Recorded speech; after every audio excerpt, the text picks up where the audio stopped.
اعوذ باللہ من الشیطان الرجیم بسم اللہ الرحمن الرحیم یاسین والقرآن الحکیم انک لمن المرسلین علی صراط مستقیم تنزیل العزیز الرحیم لتنذر قوما ما انذر آباؤهم فهم غافلون لقد حق القول على أكثرهم فهم لا يؤمنون إنا جعلنا في أعناقهم أغلالا فهي إلى الأذقان فهم مقمحون وجعلنا من بين أيديهم سدا ومن خلفهم سدا فأغشيناهم فهم لا يبصرون وسواء عليهم أنذرتهم أم لم تنذرهم لا يؤمنون إنما تنذر من اتبع الذكر وخشي الرحمن بالغيب فبشره بمغفرة وأجر كريم إنا نحن نحيي الموتى ونكتب ما قدموا وآثارهم وكل شيء أحصيناه في إمام مبين واضرب لهم مثلا أصحاب القرية إذ جاءها المرسلون إذ أرسلنا إليهم اثنين فكذبوهما فأزلزلنا بثالث فقالوا إنا إليك لمرسلون وما علينا إلا البلاغ المبين قالوا إنا تطيرنا بكم لئن تنتهوا لنرجمنكم ولنمسنكم منا عذاب أليم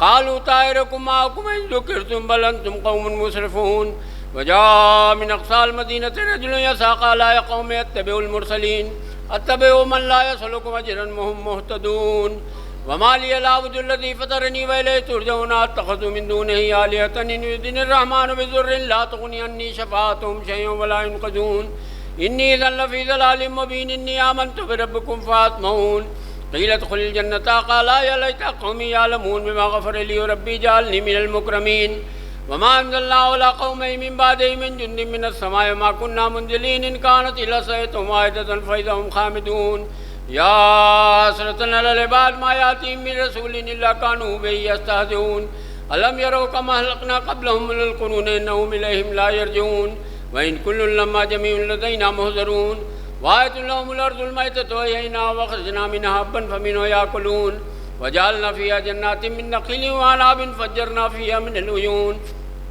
ليأكلوا من ثمره ما عملته أيديهم فلا يشكرون سبحان الذي خلق الأزواج كلها مما تنبت الأرض من أنفسهم ومما لا يعلمون وآية لهم الليل نسلخ من النهار فإذا هم مظلمون والشمس تجري لمستقر لها ذلك تقدير العزيز العليم والقمر قدرناه منازل حتى عاد كالعرجون القديم لا شمس ينبغي لها أن تدرك القمر والليل له سابق النهار كل في فلك يسبحون وآية لهم أنا حملنا ذريتهم في الفلك المشحون وخلقنا لهم مثله ما يركبون وإن نشأ نغرقهم فلا صريخ لهم ولهم ينقذون إلا رحمة إلا متاع إلى حين وإذا قيل لهم اتقوا ما بين أيديكم وخلفكم لعلكم ترحمون وما تأتيهم من آيات ربهم إلا كانوا عنها معرضين وإذا قيل لهم انفقوا مما رزقكم الله قال الذين كفروا للذين آمنوا اتبعوا الله إن شاء الله وتؤمن أنتم إلا في ضلال مبين ويقولون متى هذا الوعد إن كنتم صادقين ما ينظرون إلا صيحة واحدة فإذا هم يخصمون فلا يستطيعون توصية ولا إلى أهلهم يرجعون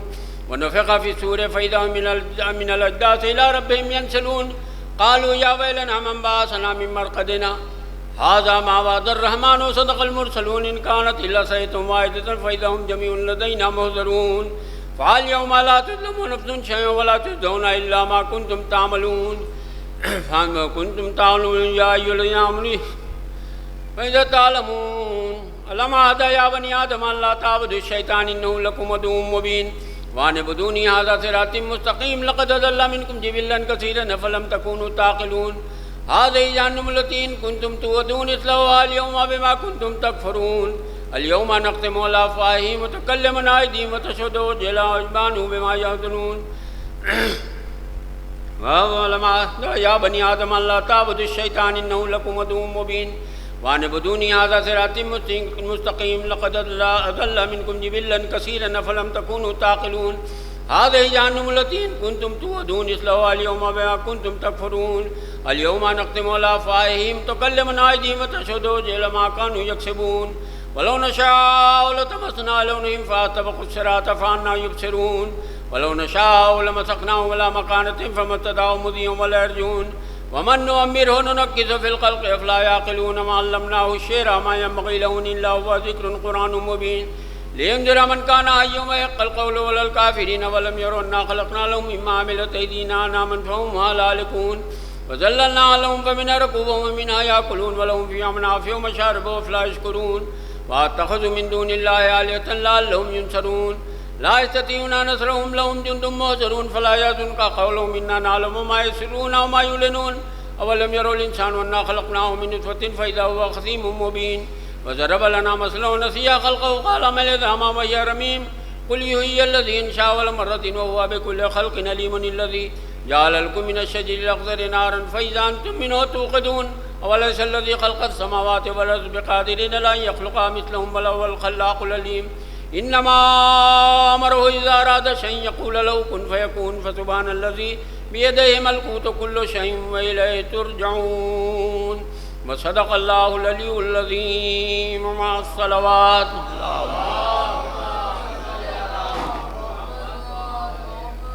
چار مصرے کہ اس کو نہ سنو گے جو محمد کی زبانی، اس کو نہ سنو گے جو محمد کی زبانی، رہ جائے گا قرآن فقط ایک کہانی. اس کو نہ سنو گے جو محمد کی زبانی، رہ جائے گا قرآن فقط ایک کہانی. قرآن سے عطرت کو جدا کر کے تو دیکھو، ہر لفظ بتائے گا 72 میرے معنی. اور چار مصرے جناب شرر فیض آبادی یعنی سیباری کہتے ہیں کہ بڑا آسان ہے کافر سے مسلمان ہونا، بڑا آسان ہے کافر سے مسلمان ہونا، سخت مشکل ہے مگر صاحب ایمان ہونا.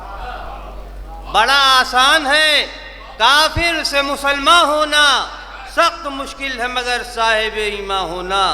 وہ حفظ کر لیتے ہیں مطلب سے نہیں کچھ مطلب، بڑا آسان ہے شرر حافظ قرآن ہونا. اب میں جناب عباس صاحب سے گزارش کرتا ہوں کہ تشریف لائیں. نعت پاک کے چند شعر سماعت فرمائیں کہ میرے رسول کی نسبت تجھے اجالوں سے، میرے رسول کی نسبت تجھے اجالوں سے، میں تیرا ذکر کروں صبح کے حوالوں سے. میرے رسول کی نسبت تجھے اجالوں سے، میں تیرا ذکر کروں صبح کے حوالوں سے.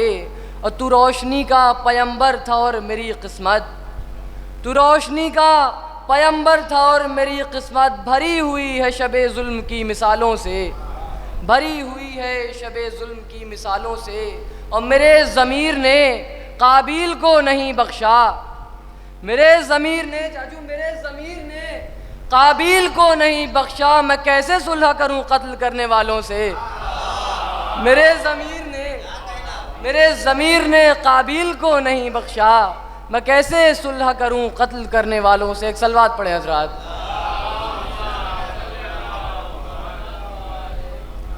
کہ شفا کے نام پر خاک در سرکار رکھی ہے، شفا کے نام پر خاک در سرکار رکھی ہے، مریضوں آ کے لے جاؤ دوا تیار رکھی ہے. شفا کے نام پر خاک در سرکار رکھی ہے، مریضوں آ کے لے جاؤ دوا تیار رکھی ہے. اور اسی زینب کو ہر تاج شجاعت زیب دیتا ہے، اسی زینب کو ہر تاج شجاعت زیب دیتا ہے کہ جس کے پاؤں پر عباس نے تلوار رکھی ہے. اسی زینب کو ہر تاج شجاعت زیب دیتا ہے، اسی زینب کو ہر تاج شجاعت زیب دیتا ہے کہ جس کے پاؤں پر عباس نے تلوار رکھی ہے. اور جو زہرا کی چمک دیکھی، جو زہرا کی چمک دیکھی تو اس سے چاند نے پوچھا، جو زہرا کی چمک دیکھی تو اس سے چاند نے پوچھا یہ پیشانی در حیدر پر کتنی بار رکھی ہے. جو زہرا کی چمک دیکھی تو اس سے چاند نے پوچھا یہ پیشانی در حیدر پر کتنی بار رکھی ہے. ایک صلوات پڑھ دیں حضرات.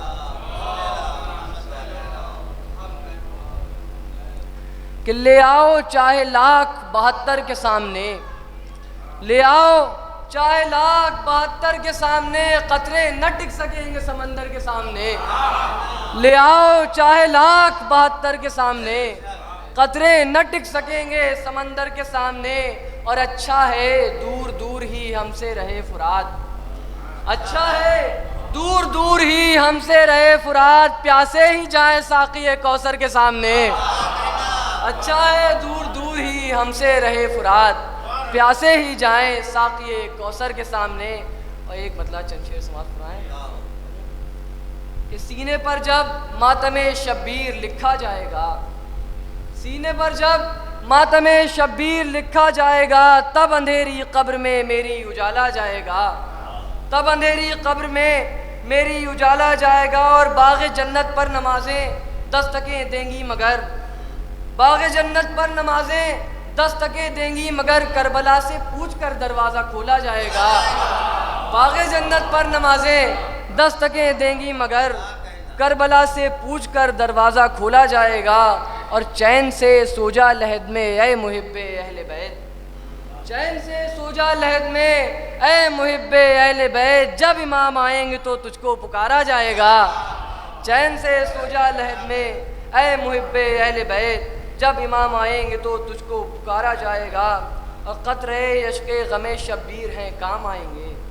قطرے اشک غم شبیر ہیں کام آئیں گے، قطرے اشک غم شبیر ہیں کام آئیں گے، نام اعمال جب محشر میں رکھا جائے گا، قطرے اشک غم شبیر ہیں کام آئیں گے، نام اعمال جب محشر میں رکھا جائے گا، اور یہ حقیقت ہے نمازیں کام آئیں گی مگر، بس آخری شعر، یہ حقیقت ہے نمازیں کام آئیں گی مگر، یہ حقیقت ہے نمازیں کام آئیں گی مگر، کربلا کے پیچھے پیچھے میرا سجدہ جائے گا، یہ حقیقت ہے نمازیں کام آئیں گی مگر، کربلا کے پیچھے پیچھے میرا سجدہ جائے گا۔ ایک صلوات پڑھ حضرات۔ پیش خدمت کر رہا ہوں کہ ایک ماں کی دعاؤں کا اثر ماتم حسین، ایک ماں کی دعاؤں کا اثر ماتم حسین، تاریخ ہے جہاں تو قمر ماتم حسین، ایک ماں کی دعاؤں کا اثر ماتم حسین، تاریخ ہے جہاں تو قمر ماتم حسین، اور دنیا میں کون کون ہے حق پر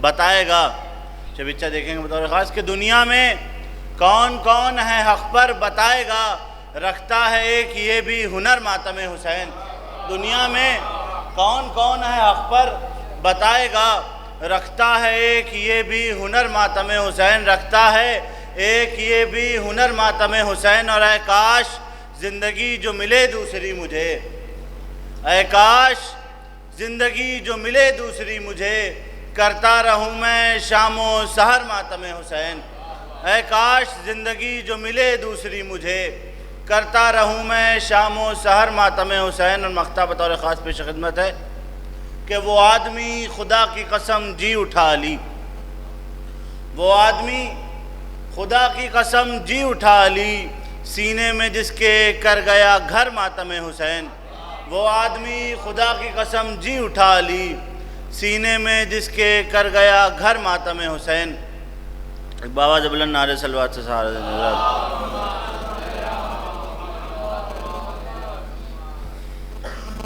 بس ایک مطلع اور 3-4 اشعار اور پیش خدمت کروں گا، اس کے بعد زحمتوں کو تمام کروں گا کہ بیان حق کے لیے ایک زبان رکھتے ہیں، دیکھیں گے بس اب بیان حق کے لیے ایک زبان رکھتے ہیں، اسی لیے تو زمانے میں شان رکھتے ہیں، بیان حق کے لیے ایک زبان رکھتے ہیں، اسی لیے تو زمانے میں شان رکھتے ہیں۔ اور یہ شعر ہر ایک عزادار کے حوالے سے پیش خدمت کر رہا ہوں کہ غلام شے ہیں ہمیں مال و زر نہ دکھلاؤ، غلام شے ہیں ہمیں مال و زر نہ دکھلاؤ، ہم اپنے قدموں میں سارا جہان رکھتے ہیں، غلام شے ہیں ہمیں مال و زر نہ دکھلاؤ، ہم اپنے قدموں میں سارا جہان رکھتے ہیں، ہم اپنے قدموں میں سارا جہان رکھتے ہیں۔ اور میرے علی کی ولایت کو کیسے مان لے جو،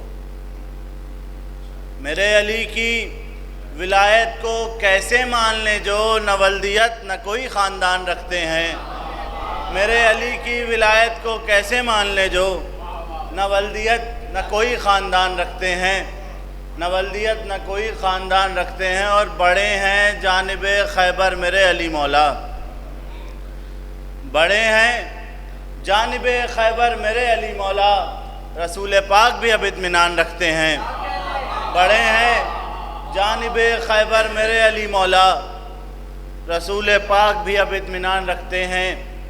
اور نماز اپنی بتا کیوں نہ ہو قبول بھلا، نماز اپنی بتا کیوں نہ ہو قبول بھلا، ہم اپنے پاس غدیری اذان رکھتے ہیں، نماز اپنی بتا کیوں نہ ہو قبول بھلا، ہم اپنے پاس غدیری اذان رکھتے ہیں، اور مقطع پیش خدمت کر رہا ہوں، اس کے بعد زحمتوں کو تمام کروں گا کہ علی غلام علی اور علی کے وہ مولا، علی غلام علی اور علی کے وہ مولا زمانے بھر میں میری آن بان رکھتے ہیں۔ ایک بآواز بلند نعرہ صلوات۔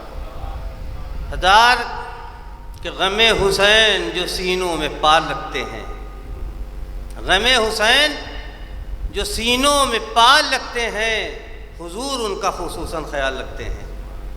اب میں جناب جون صاحب سے گزارش کرتا ہوں کہ وہ تشریف لائیں۔ کہ نبی کے آل کی الفت بڑھا دیتی ہے عزت کو،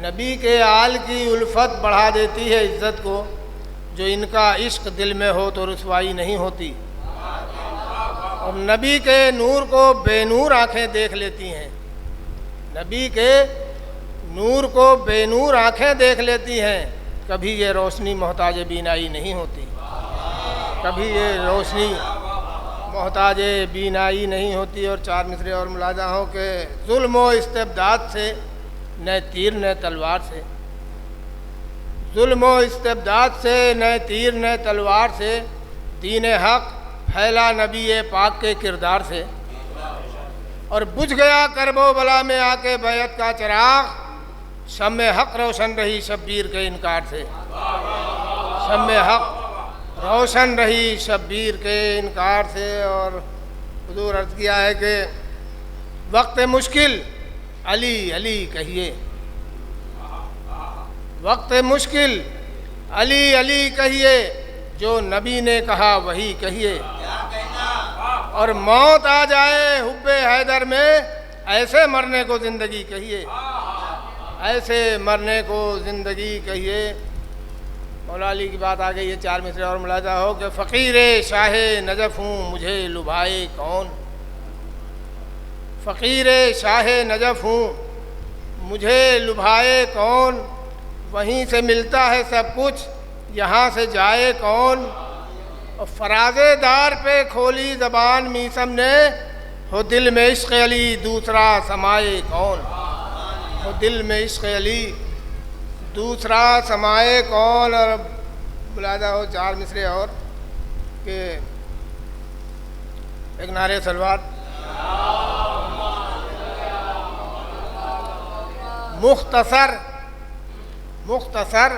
ہے یہ زمانے میں ثنائے عباس، مختصر ہے یہ زمانے میں ثنائے عباس، مشق اب تک کے ہے سینے سے لگائے عباس، اور ہاتھ مل مل کے یہی کہتی رہی فوج یزید، کٹ گئے ہاتھ مگر ہاتھ نہ آئے عباس، کٹ گئے ہاتھ مگر ہاتھ نہ آئے عباس۔ اور آخری چار مصرے کے تڑپ دلوں کو نگاہوں کو روشنی دے دے، تڑپ دلوں کو نگاہوں کو روشنی دے دے، نبی کے لال سے جو مانگ لو وہی دے دے، اور نہیں ہے حر ہی پہ موقوف مر کے جی جانا، غم حسین جسے چاہے زندگی دے دے، غم حسین جسے چاہے زندگی۔ کہ ہر دور کے انسان کا حشم ہو جائے،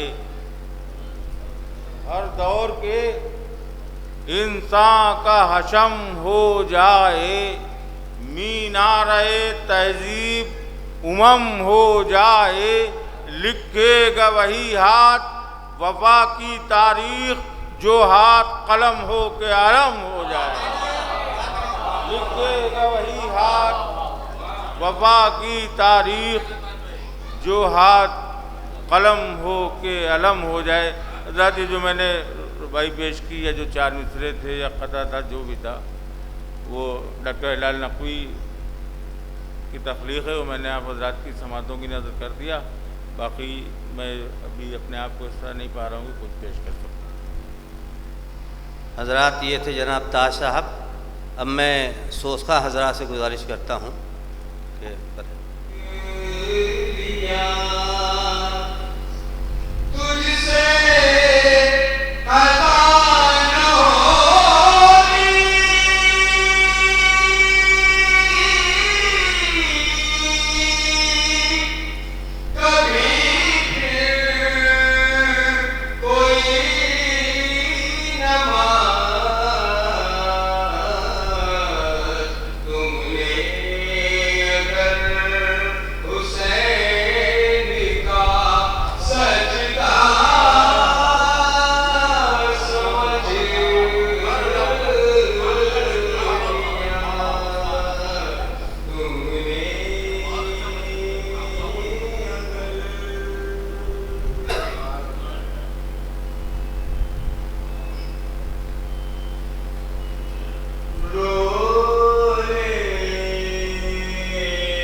أعوذ بالله السميع العليم من الشيطان اللعين الرجيم. بسم الله الرحمن الرحيم. الحمد لله الذي هدانا لهذا وما كنا لنهتدي لولا أن هدانا الله. لقد جاءت رسل ربنا بالحق. ثم الصلاة والسلام والتحية والإكرام على سيدنا ومولانا ومولى الثقلين جد الحسن والحسين بالقاسم مصطفى محمد وعلى آله الطيبين الطاهرين المعصومين المنتخبين المظلومين، لا سيما ابن عمه غالب على كل غالب مولانا علي بن أبي طالب، وعلى صاحب الدعوات النبوية والصولة الحيدرية والإسمة الفاطمية والحلم الحسنية والشجاعة الحسينية والعبادة السجادية والمعاصر الباقرية والآثار الجعفرية والعلوم الكاظمية والحجج الرضوية وجود التقوية والنقاوة النقوية والهيبة العسكرية والغيبة الإلهية، صاحب العصر والزمان، إمام الإنس والجان، الحجة القائم المنتظر المهدي.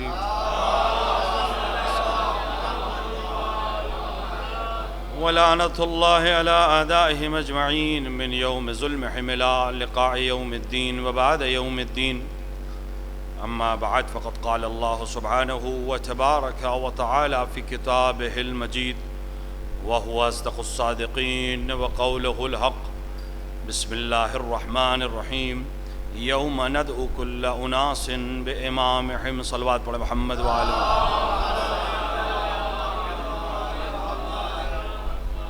قبل اس کے کہ سایہ مبارکہ کے ذیل میں آپ حضرات سے گفتگو کروں، آپ حضرات ایک بار سورہ حمد اور 3 بار سورہ اخلاص کی تلاوت فرما کر جملہ مومنین بالخصوص مرحوم سید یعقوب مناظر ابن سید ظفر مہدی کی روح کو ایصال فرما دیں.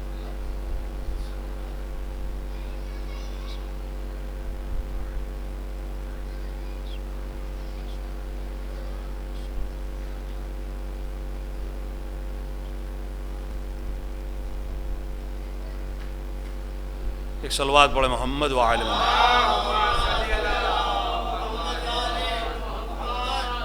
اور باب اعظم ماتمداران سید الشہداء، خداوند عالم قرآن مجید میں روز محشر کی صفتوں میں سے ایک صفت کو بیان کرتے ہوئے یہ ارشاد فرما رہا ہے کہ وہ دن جس دن ہر انسان کو اس کے امام کے ساتھ پکارا جائے گا. موضوع امامت یا بحث امامت ایک ایسا موضوع ہے اور ایک ایسی گفتگو ہے جو صدر اسلام سے آج تک جاری ہے، جس پر علماء نے مسلسل قلم فرسائی کی ہے، کتابیں لکھی ہیں، محققین نے تحقیقیں پیش کی ہیں، شعراء نے اشعار کہے ہیں، اور یہ سلسلہ مسلسل جاری ہونے کے باوجود ابھی بھی ایسا سلسلہ ہے جو ایسا لگتا ہے کہ تمام ہونے والا نہیں ہے اور مطالب ختم ہونے والے نہیں ہیں. جتنا بھی بیان کر دیا جائے ابھی جو حق امامت ہے، جو حقانیت امامت ہے، جو عظمت امامت ہے اور جو ضرورت امامت ہے، وہ اس طرح سے جس طرح سے واضح ہونی چاہیے واضح نہیں ہو سکی. اور اس کی ایک سب سے بڑی وجہ یہ ہے کہ بیان کرنے والا بشر ہے اور عہدہ الہی ہے. بیان کرنے والا عقل ناقص کا رکھنے والا ہے اور جس کا بیان ہے وہ عقل کل برکے عین عقل ہے. جس کے بارے میں بیان ہو رہا ہے وہ خود صاحب نہج البلاغہ ہے، جس کے بارے میں گفتگو ہو رہی ہے وہ خود امام الکلام ہے. تو ظاہر ہے کہ ہم جو بھی بیان کریں گے اس کے حق کو ادا نہیں کر سکتے. کبھی کبھی اپنے حلقوں میں بھی یہ بات نادانی میں صحیح آ جاتی ہے کہ یہی ایک ایسا موضوع ہے جس سے اختلاف ہوتا ہے.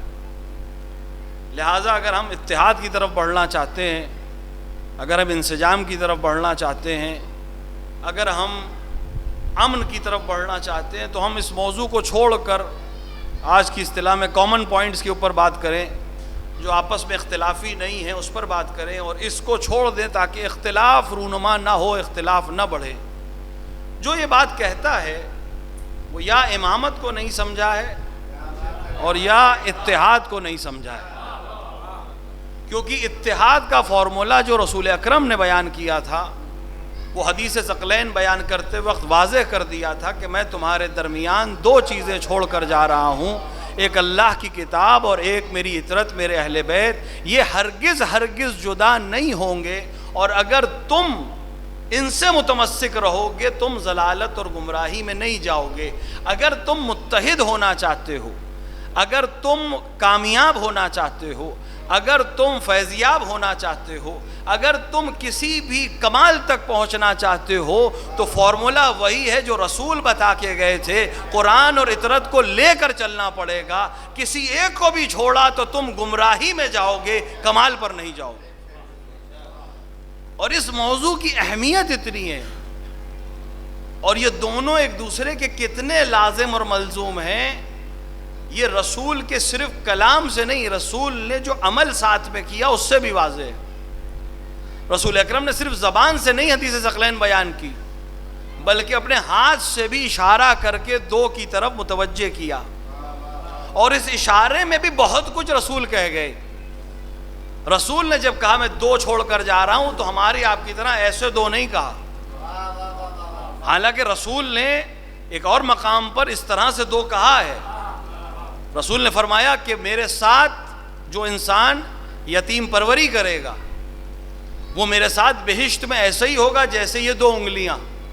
تو رسول نے دو کا اشارہ ایک ہاتھ کی دو انگلیوں سے بھی کیا ہے، لیکن جب رسول نے حدیث ثقلین بیان کی تو اس طرح سے ایک ہاتھ سے دو کا اشارہ نہیں کیا، بلکہ رسول نے اپنی دونوں ہاتھ کو زحمت دے کر اس طرح سے فرمایا انی تارکم فیکم الثقلین کتاب اللہ و عترتی و اہل بیتی۔ اس طرح سے اور اس طرح میں فرق ہے، بہت ظریف فرق ہے۔ جب آپ اس طرح سے اشارہ کرتے ہیں تو دیکھنے والے کی نظر میں، سمجھنے والے کی نظر میں بہرحال ایک انگلی چھوٹی ہے، ایک بڑی ہے۔ کسی کے بھی ذہن میں آ سکتا ہے ان میں سے بڑا کون ہے، ان میں سے چھوٹا کون ہے۔ وہاں رسول جب بیان کر رہے ہیں میرے ساتھ ہوگا تو یقیناً رسول کا مقام بلند ہے، رسول بڑے ہوں گے، ساتھ والا چھوٹا ہوگا، لیکن یہاں رسول نے دونوں انگلیاں برابر اٹھا کر بتایا کہ کسی کے ذہن میں یہ نہ آئے کون بڑا ہے کون چھوٹا ہے۔ جیسے یہ برابر ہیں ویسے ہی قرآن اور اہل بیت برابر ہیں۔ ایک صلوات پڑھیں محمد و آل محمد۔ یا رسول اللہ، یا علی، اللہم صلی علی محمد و آل محمد۔ رسول نے کتنی احتیاط رکھی، یہ دونوں بالکل برابر ہیں، جیسے یہ حجت ہے ویسے یہ حجت ہے، جیسے اس کے ذریعے ہدایت ہوگی ویسے ہی اس کے ذریعے ہدایت ہوگی۔ یہ اس کو کامل کرے گا وہ اس کو پروان چڑھائے گا۔ قرآن بغیر اہل بیت کے سمجھ میں نہیں آ سکتے، اہل بیت بغیر قرآن کے سمجھ میں نہیں آ سکتے۔ اگر کوئی یہ کہے کہ کتاب کافی ہے تو بھی وہ کمال تک نہیں پہنچ سکتا، اگر کوئی کہے اہل بیت کافی ہیں تو بھی وہ ناقص اہل بیت تک پہنچے گا، کیونکہ کامل اہل بیت وہی ہیں جنہیں قرآن آ کر سمجھا سکے کہ یہ اہل بیت ہے۔ کوئی خود سے نہیں سمجھ سکتا اہل بیت کو، اگر قرآن آ کر نہ بتائے کہ اہل بیت کیا ہیں، ہم اور آپ کیا سمجھیں گے اہل بیت کو؟ ہماری عقل جہاں پرواز کر کے تھک جائے گی اس کے آگے سے ان کی فضیلتوں کی منزل شروع ہوتی ہے۔ ہم جن چیزوں کو فضائل اہل بیت سمجھتے ہیں وہ اصل میں ہمارے نقص کا نام ہے۔ جہاں ہم تھک جاتے ہیں اس کے آگے جب کسی کو دیکھتے ہیں تو ہمیں لگتا ہے وہ صاحب کمال ہے، تو اصل میں ان کا معجزہ نہیں ہے، ہماری عاجزی ہے کہ ہم اس کے آگے سوچ نہیں سکتے ہیں وہ کہاں پر ہیں، یا وہ بتائے جس نے خلق کیا ہے، یا خود بتا سکتے ہیں کہ ہم کس مقام پر ہیں۔ کیونکہ ہم کتنی بھی پرواز کریں ہم ان کے حدود میں بھی ابھی داخل نہیں ہو سکتے، ہم پہنچ نہیں سکتے۔ یہ تو ہم اس لیے بیان کرتے ہیں کہ ہم ان میں آ جائیں جو آپ کی بات کرنے والے ہیں۔ یہ دعویٰ نہیں ہے کہ ہم آپ کو جان چکے ہیں، ہم آپ کی معرفت اس حد تک رکھتے ہیں جو معرفت رکھنے کا حق ہے، یہ کوئی دعویٰ نہیں کر سکتا، لیکن ہم بیان اس لیے کرتے ہیں تاکہ ان میں شمار ہو جو آپ کی مدح کرتے ہیں، ان میں شمار ہو جو آپ کی بات کرتے ہیں۔ یہ سلسلہ امامت، یہ بحث امامت انسانیت کے لیے ضروری کیوں ہے؟ ہم کیوں اس بحث پر آئیں؟ کیوں ہمارے لیے یا امت کے لیے امام کی ضرورت ہے؟ ایک تو خود یہ آیت بتا رہی ہے، آیت کیا کہہ رہی ہے کہ یوم محشر، یوم قیامہ، ہم ہر انسان کو اس کے امام کے ساتھ پکاریں گے۔ ہم لوگ جب اصول دین پڑھتے تھے، کلام کی بحثیں پڑھتے ہیں، اس میں خدا کی بحث میں ایک بحث ہے جسے قانون لطف کہتے ہیں، قاعدہ لطف کہا جاتا ہے۔ ایک صلوات پڑھے محمد و آل محمد، ایک اور صلوات پڑھے محمد و آل محمد، ایک اور صلوات پڑھے محمد و آل محمد۔ ایک قانون علماء نے بیان کیا اصول دین کی بحث میں جسے قاعدہ لطف کہتے ہیں۔ لطف کا مطلب کرم، مہربانی۔ اس قانون کا خلاصہ یہ ہے کہ ہر وہ چیز جو بشر کی ضرورت ہے، ہر وہ چیز جو انسان بلکہ مخلوق کی ضرورت ہے، فطری ضرورت ہے، اس کی بقا کے لیے، اس کے کمال کے لیے، اس کی حیات کے لیے، اس کا فراہم کرنا خالق کے لیے ضروری ہے۔ ہر وہ چیز جو بشر کی ضرورت ہے، مخلوق کی ضرورت ہے، بشر تو ہمارے اور آپ کی بحث کے لیے، ہر مخلوق خالق کے لیے اس کو فراہم کرنا ضروری ہے، کیونکہ وہ خالق ہے، یہ مخلوق ہے، اور اس کی بقا جس چیز پر ٹکی ہوئی ہے اس کو فراہم کرنا بھی اسی کی ذمہ داری ہے۔ آپ کا جسم خدا نے ایسا بنایا کہ اسے پیاس لگے گی، تو ضروری ہے خدا کے لیے کہ وہ پہلے پانی خلق کرے تاکہ اس بشر کی پیاس کو وہ بجھا سکے۔ بدن ایسا بنایا کہ اس کو طاقت کے لیے غذا کی ضرورت ہے، تو پہلے وہ غذائیں فراہم کرے گا تاکہ بشر اپنی ضرورت کو پورا کر سکے۔ حتیٰ ہمیں جو بیماریاں ہوتی ہیں، یہ خدا کا کرم ہے کہ اس نے علاج اسی دنیا میں بھیجا ہے، پہلے سے بھیجا ہے۔ یہ اطباء، یہ ڈاکٹرز، یہ کیمسٹ آ کر نیا علاج ڈھونڈتے نہیں ہیں، دوا اختراع نہیں کرتے ہیں، وہ ہماری اصطلاح اختراع کرنا، دوا پہلے سے موجود ہے۔ ہماری ترقی یہ ہے کہ ہم اس کو ڈھونڈ لیں جو اس مرض کی دوا ہے۔ دوا اس نے پہلے سے خلق کی ہے، دوا یہ تھوڑی نہ بنا رہا ہے، دوا تو اس نے پہلے سے بھیجی ہوئی ہے۔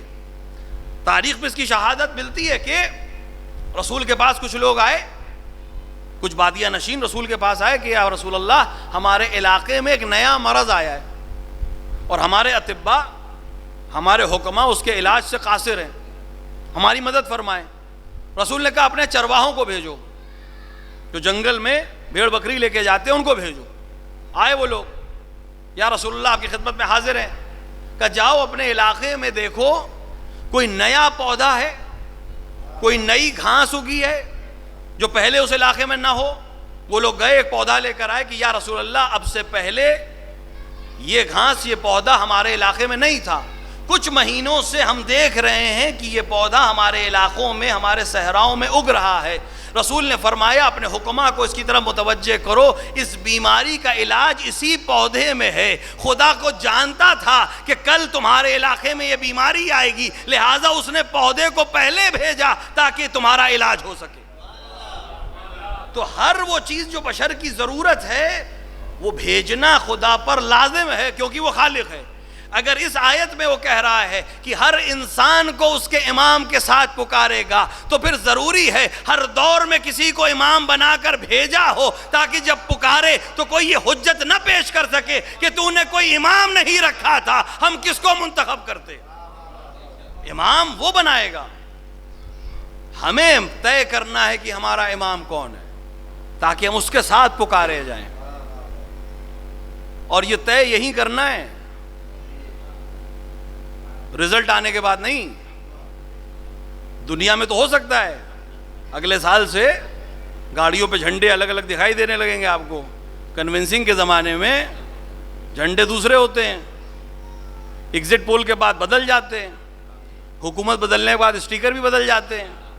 تو یہ دنیا میں تو ہو سکتا ہے کہ آپ حکومت بننے سے پہلے کوئی جھنڈا لگائیے, حکومت بننے کے بعد کوئی جھنڈا لگائیے, حکومت سے پہلے آپ کا پیشوا کوئی اور ہو, حکومت کے بعد آپ کا پیشوا کوئی اور ہے. یہاں موقع بھی ہوتا ہے, دستور بھی ہوتا ہے, کوئی مسئلہ نہیں ہے. لیکن وہاں جب رزلٹ آؤٹ ہوگا تو اتنا موقع نہیں ہوگا کہ امام بدل سکیے.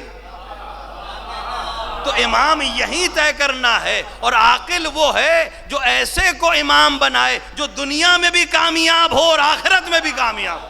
ایک صلوات پڑھیں محمد وآل محمد.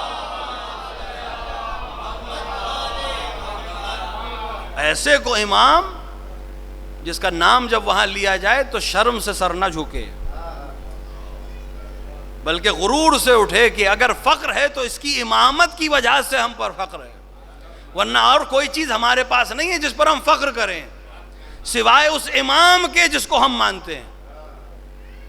یہ امام اثر انداز ہے بشر کے ہر عمل پر, ظاہر بشر پر بھی اور باطن بشر پر بھی. دیکھیے خدا جو احکام آپ کو دیتا ہے, حکم جو آپ کو دیتا ہے, ہمارے اعضائے ظاہری اسے انجام دیتے ہیں. جو اللہ نے نماز کا حکم دیا, یہ جسم کھڑا ہوگا, یہ جسم رکوع میں جائے گا, یہ جسم سجدے میں جائے گا, جسم انجام دے رہا ہے. لیکن سارے احکام جسم کے لیے نہیں ہیں, کچھ احکام باطن کے لیے بھی ہیں. اگر جسم کے سارے شرائط پورے ہوں, وضو کرنا ہے جسم کے لیے ضروری ہے, جگہ کا مباح ہونا جسم کے لیے ضروری ہے, لباس کا پاک ہونا جسم کے لیے ضروری ہے, بدن کا پاک ہونا جسم کے لیے ضروری ہے, روب قبلہ جسم کھڑا ہوگا, وقت نماز جسم معلوم کرے گا, کان کے ذریعے سے وقت ہوا یا آنکھ کے ذریعے سے معلوم کرے گا. یہ سارے شرائط ظاہری شرائط ہیں. لیکن کچھ شرائط باطن کی طرف لے جاتی ہیں کہ اگر وہاں وہ شرطیں پوری نہیں ہوئیں تو بالکل ویسے ہی جیسے ظاہری شرطیں پوری نہیں ہوئی. ساری شرطیں ہیں, وضو نہیں کیا ہے, ساری شرطیں قبلے سے منحرف ہے, ساری شرطیں نماز کا وقت ہی بھی واجب کا نہیں ہوا ہے, کوئی آدھے گھنٹے پہلے پڑھ لے. تو ہم ایسے کسی امام کے ماننے والے تو ہیں نہیں جو وقت سے پہلے نماز پڑھاتا ہو, ہم تو وقت پر نماز پڑھتے ہیں.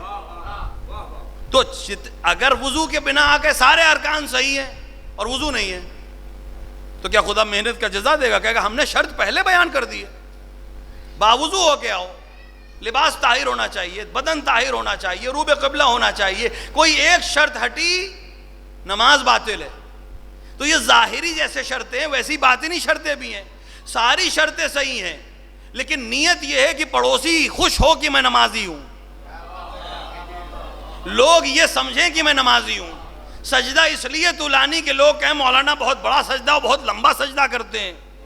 جیسے ہی سجدہ طولانی اس لیے ہوا کہ لوگ کہیں کہ بہت لمبا سجدہ کرتے ہیں, ویسے یہ سب کچھ ہے, سجدہ نہیں ہے. تو جیسے وہاں شرطیں ویسے یہاں شرطیں. امام وہ ہے جو دونوں پر اثر انداز ہے, ظاہر پر بھی اثر انداز ہے, باطن پر بھی اثر انداز ہے. امام ظاہر کو بھی ٹھیک کرے گا, باطن کو بھی ٹھیک کرے گا. عمل, یہ جو امامت ہے عمل پر کیسے اثر انداز ہوتی ہے؟ صبح کی پہلی اذان سے صرف مسجد سے اذان نہیں آ رہی ہے, یہ بھی اعلان ہو رہا ہے کہ میرا امام کون ہے, کیونکہ ایک مسجد اپنے امام کا اقرار کر رہی ہے, ایک مسجد اپنے امام کو جگا رہی ہے.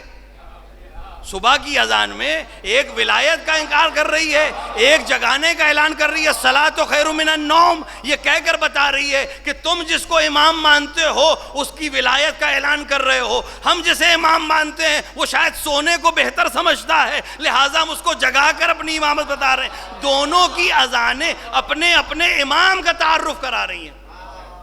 صرف اذان نہیں ہے, اعلان ولایت بھی ہے. کس کو ہم امام مانتے ہیں اذان نے طے کر دیا. 2 رکعت نماز وہ بھی پڑھے گا, 2 رکعت نماز ہم بھی پڑھیں گے, لیکن تکبیر کہہ کے ہاتھ بتا دے گا کہ امام کون ہے. تکبیر کے بعد ہاتھ کہاں گیا, یہ کہاں پر ہاتھ رکھنا, یہ ہاتھ رکھنا صرف رکن نماز نہیں ہے, حصہ نماز یہ تو بدن کی ایک حرکت ہے، لیکن یہ حرکت بتا رہی ہے کہ تمہارا امام کون ہے۔ روزہ 10 منٹ پہلے کھولنا ہے یا 10 منٹ بعد کھولنا ہے؟ روزہ تو وہی ہے، دونوں انشاءاللہ قربتاً اللہ رکھ رہے ہیں، لیکن روزے کا وقت یہ بتا رہا ہے کہ میرا امام کون ہے۔ کس امام کے حکم پر ہم غروب کو سمجھتے ہیں اور کس امام پر ہم مغرب کو سمجھتے ہیں، کہاں ہم نماز کو مقدم کرتے ہیں، کہاں ہم افطار کو مقدم کرتے ہیں، یہ صرف ہمارا عمل نہیں ہے، یہ امام کا اعلان ہے، میرا امام کون ہے۔ خدا آپ کو حج پہ جانا نصیب کرے۔ پہلی ہی بحث احرام کی ہے، سب سے پہلے احرام باندھیں گے حج کے لیے، تو آپ دلی ایئرپورٹ پہ واش روم ڈھونڈ رہے ہیں، جہاز میں آپ احرام بدلیں گے، جدے میں احرام بدلیں گے، یا آپ کسی وقت کا انتظار کریں گے، کسی گاڑی کا انتظار کریں گے، کسی میدان میں جانے کی خواہش کریں گے۔ یہ خواہش میدان میں جانے کی نہیں ہو رہی ہے، یہ اعلان ہو رہا ہے کہ میں کس کو امام مان کر حج انجام دینے جا رہا ہوں۔ احرام باندھا آپ نے، احرام کا باندھنا بتا دیتا ہے کہ امام کون ہے۔ اگر کندھا کھلا ہوا ہے تو امام کون ہے، اور کندھا ڈھکا ہوا ہے تو امام کون ہے۔ تو ہمیں ظاہر صرف عمل دکھائی دے رہا ہے، لیکن صرف عمل ظاہر نہیں ہے، اعلان امام بھی کر رہا ہے عمل، کہ میں کس کی امامت میں یہ عمل انجام دے رہا ہوں۔ ایک صلوات پڑھیں محمد و آل محمد۔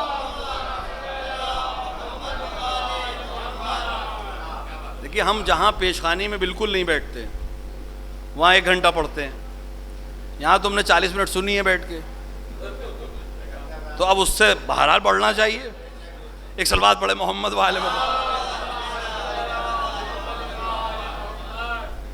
یہ امام اثر انداز ظاہر پر بھی ہو رہا ہے، کیسے ظاہری عمل امام بتا رہا ہے، کیسے کھڑا ہونا ہے امام بتائے گا، کیسے وضو کرنا ہے امام بتائے گا، کیسے نیت کرنا ہے امام بتائے گا، کیسے میقات پہ پہنچنا ہے امام بتائے گا، کیسے احرام باندھنا ہے امام بتائے گا۔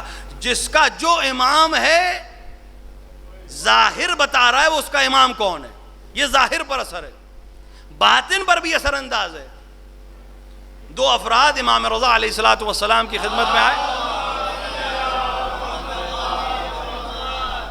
امام جب مرو میں خراسان میں رہ رہے تھے تو 2 آدمی آپ کے پاس آئے، مسافر تھے۔ ان میں سے ایک نے امام سے سوال کیا کہ فرزند رسول ہم فلاں شہر سے آئیں، اتنے دن ہم یہاں رہیں گے، ہماری نماز کا کیا حکم؟ تو امام نے سوال کرنے والے سے کہا کہ تمہاری نماز قصر ہے، اور اس کے ساتھی سے کہا تمہاری نماز پوری ہے۔ وہ چلا گیا، یہ بیٹھا رہا۔ جب وہ چلا گیا اس کا دوست، تو اس نے سوال کیا فرزند رسول آپ کا حکم سر آنکھوں پر، آپ جو کہیں وہی حکم ہے، لیکن بات سمجھ میں نہیں آئی۔ ہم ایک ہی شہر سے آئے ہیں، ایک ہی علاقے کے رہنے والے ہیں، ایک ہی طریقے سے آئے ہیں، ایک ہی جگہ آئے ہیں، ایک ہی مدت ساتھ رہیں گے، ایک ساتھ واپس لوٹ جائیں گے، لیکن میری نماز قصر کیوں ہے، اس کی نماز پوری کیوں ہے؟ یہ وجہ سمجھ میں نہیں آئی۔ جو حکم میرا ہونا تھا وہی اس کا ہونا چاہیے تھا، جو اس کا ہے وہی میرا ہونا چاہیے تھا، فرق کیوں ہے؟ امام اثر انداز ہوتا ہے احکام شرعی پر۔ امام نے فرمایا تم جب اپنے گھر سے نکلے تھے تو میری ملاقات کے ارادے سے نکلے تھے، لہذا تمہارا سفر مستحب سفر ہے، خدا کا پسندیدہ سفر ہے، تم حکم مسافر میں ہو اور مسافر کی نماز قصر ہوتی ہے۔ تمہارا دوست معموم سے ملنے کے لیے نکلا ہے، بادشاہ سے ملنے کے لیے نکلا ہے، ظالم سے ملنے کے لیے نکلا ہے، لہٰذا اس کی نماز، اس کا سفر معصیت کا سفر ہے، اور معصیت کے سفر میں نماز قصر نہیں ہوتی۔ دونوں ایک ہی جگہ سے آئے تھے، ایک ہی عمل انجام دے رہے تھے، ایک ولایت کے ساتھ آ رہا تھا، ایک بنا ولایت کے تھا، ایک کا حکم دوسرا ہے، دوسرے کا حکم دوسرا ہے۔ ایک صلوات پڑھے محمد والے۔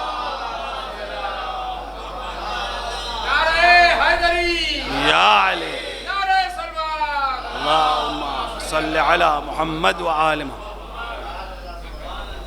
امام اثر انداز ہے بشر پر، مخلوق پر۔ دیکھیں تمام اشیاء پر امام کا اثر ہے، ایسا نہیں ہے کہ ہم پر ہے دوسروں پہ نہیں ہے۔ صرف ہمارا امام نہیں ہے، یہ تو ہماری فکر اتنی پست ہے کہ ہم اسے اپنا امام کہتے ہیں. وہ امام سب کا ہے، چاہے کوئی مانے چاہے نہ مانے، وہ امام سب کا ہے. جیسے وہ خدا سب کا ہے. جو کلمہ پڑھتے ہیں اس کو بھی رزق دیتا ہے، جو کلمہ نہیں پڑھتے اس کو بھی رزق دیتا ہے. اس کو کہیں اور سے نہیں مل رہا ہے. یہ اس کا کرم ہے کہ وہ اس بات پر رزق نہیں روکتا کہ میری مدح نہیں کرتا. یہ ہم انسانوں کی پستی ہے کہ اپنے زیر اور زبردست کو ہم روکنا چاہتے ہیں، دبانا چاہتے ہیں کہ ہماری مدح کرے تو ہم دیں گے. لیکن اہل بیت اس خدا کے نمائندے ہیں. وہ دیتے وقت یہ نہیں دیکھتے کہ ہمارا محب ہے کہ نہیں. اگر ہم سے مانگ رہا ہے تو ہم دیں گے، نہیں مانگ رہا ہے تب بھی دیتے. بھئی جو کچھ روئے زمین میں ہو رہا ہے ان کے لطف سے ہو رہا ہے، خدا ان کے وسیلے سے انجام دے رہا ہے. تو جب سب پر اس کا رحم ہے تو ان کا رحم بھی سب پر ہے. یہ امام کسی کی اہمیت اس کے وجود سے، اس کا وجود کتنا اہم ہے. ایک ہم ہیں، ہمارے وجود کی کیا حیثیت؟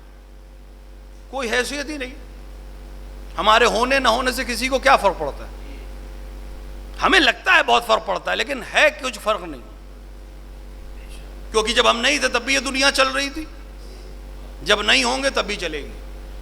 حتیٰ وہ گھر جس کو لگتا ہے ہم چلا رہے ہیں، وہ گھر بھی ہم نہیں چلا رہے ہیں.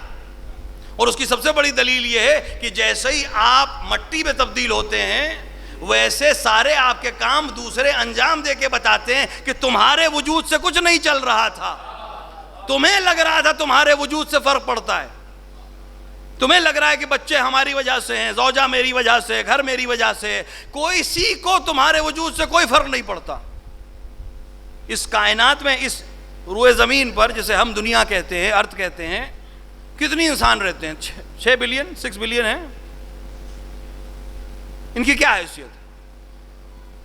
جتنا علم ترقی کرے گا اتنی اپنی حقارت ہمیں سمجھ میں آئے گی اور اتنی ہی اہل بیت کی عظمت ہمیں سمجھ میں آئے گی. علم کی ترقی، اسلام علم کی ترقی سے نہیں روکتا ہے. اسلام تو چاہتا ہے کہ تم علم حاصل کرو، کیونکہ جتنا علم آئے گا اتنا ہی عظمت اہل بیت سمجھ میں آئے گی. بغیر علم کی عظمت سمجھ میں نہیں آ سکتی.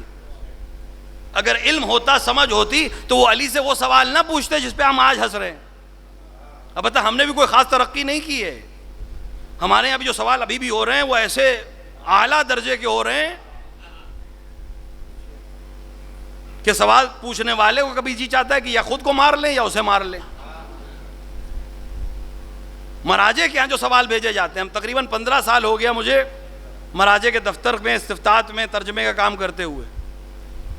سب سے عظیم سوال بر صغیر سے آتے ہیں.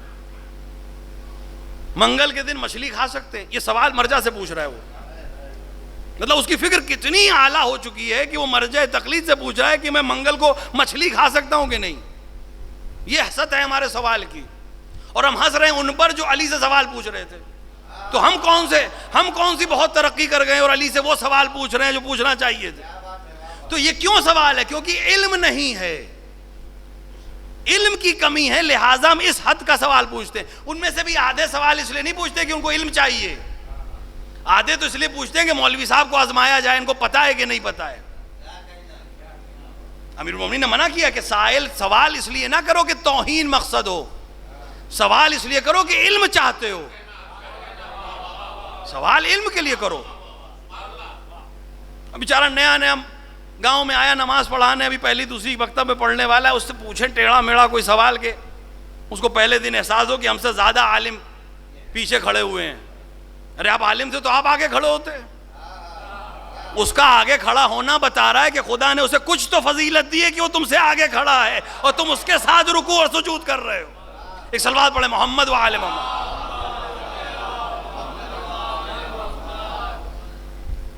اس عالم میں جتنی آپ ترقی کریں گے ہم کہاں ہیں سمجھ میں آ جائے گا.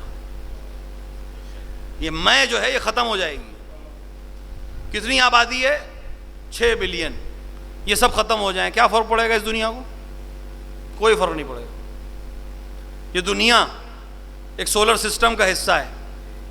جب ہم لوگ پڑھتے تھے تو 9 پلینٹ بتائے گئے تھے، اب 8 ہو گئے، ایک کو ڈیڈ کر دیا انہوں نے، پلوٹو کو اب نہیں گنتے. تو یہ دنیا اس سولر سسٹم کا 9واں حصہ یا 8واں حصہ، ایک پلینٹ ہے یہ. اور ایسے لاکھوں سولر سسٹم کا ایک گیلیکسی بنتی ہے جسے ہم کہکشاں کہتے ہیں. اور ایسی کروڑوں کہکشائیں ابھی تک بشر اپنے ٹیلیسکوپ سے دیکھ چکا ہے، پہنچا نہیں ہے، دیکھ چکا ہے، نام لکھے ہیں ان کے. اب اگر جب اس وسعت کو ہم دیکھیں، اس میں آ کر اپنی کہکشاں کا وقار دیکھیں، اس کہکشاں میں اپنے سولر سسٹم کو دیکھیں، اس سولر سسٹم میں اپنی اس دنیا کو دیکھیں، اور اس دنیا کی 6 بلین آبادی میں ایک اپنے آپ کو میں دیکھوں، تو میں اس کائنات کے سامنے کتنا حقیر نظر آؤں گا. تو اگر یہ پوری دنیا نہیں، یہ سولر سسٹم ختم ہو جائے، اس کہکشاں کو کیا فرق پڑے گا، اس کائنات کو کیا فرق پڑے گا؟ تو کسی کے ختم ہونے سے جب کسی کو فرق ہی نہیں پڑ رہا ہے تو اس کے وجود کی کیا حیثیت ہے؟ تو اگر کسی کے ہونے کی حیثیت ہو تب وہ صاحب کرامت ہے، اگر اس کا ہونا اثر انداز ہو تب صاحب کرامت ہے. اب رسول کی حدیث میں آپ کو سنا رہا ہوں، رسول نے فرمایا اگر میں اور علی نہ ہوتے، خدا اس کائنات کو خلق ہی نہیں کرتا. کہاں ہم ہیں کہ جس کے وجود کے ہونے نہ ہونے سے کسی کو کوئی فرق نہیں پڑ رہا. کہاں ایک وجود ہے، اگر ہے تو سب کچھ ہے، اگر نہیں ہے تو کچھ بھی نہیں ہے. ایک صلوات پڑھیں محمد و آل محمد. بشر کو نہیں کہہ رہا ہے کہ بشر کو خلق نہیں کرتا، خدا کائنات کو خلق نہیں کرتا. ابھی ہمیں اس کا حد معلوم ہی نہیں ہے. کہاں کی بات رسول اللہ کر رہے ہیں، کس کائنات کی بات کر رہے ہیں، اس کائنات کا جلوہ کہاں تک ہے. ہمارا ہونا یا نہ ہونا، اس سے کسی کو کوئی فرق نہیں پڑ رہا ہے. تو مخلوق بھی 2 طرح کی ہوئی.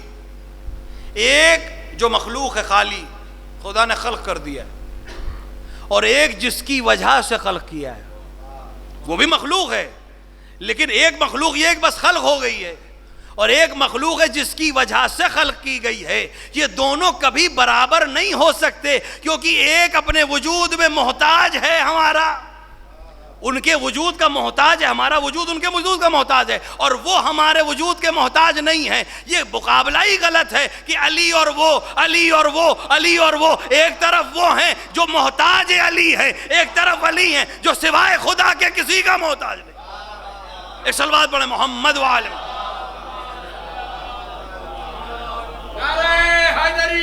یا علی اللہم صلی علی محمد و آل محمد. عظمت علی. اسی حدیث میں رسول نے فرمایا اگر میں اور علی نہ ہوتے خدا نہیں پہچانا جاتا.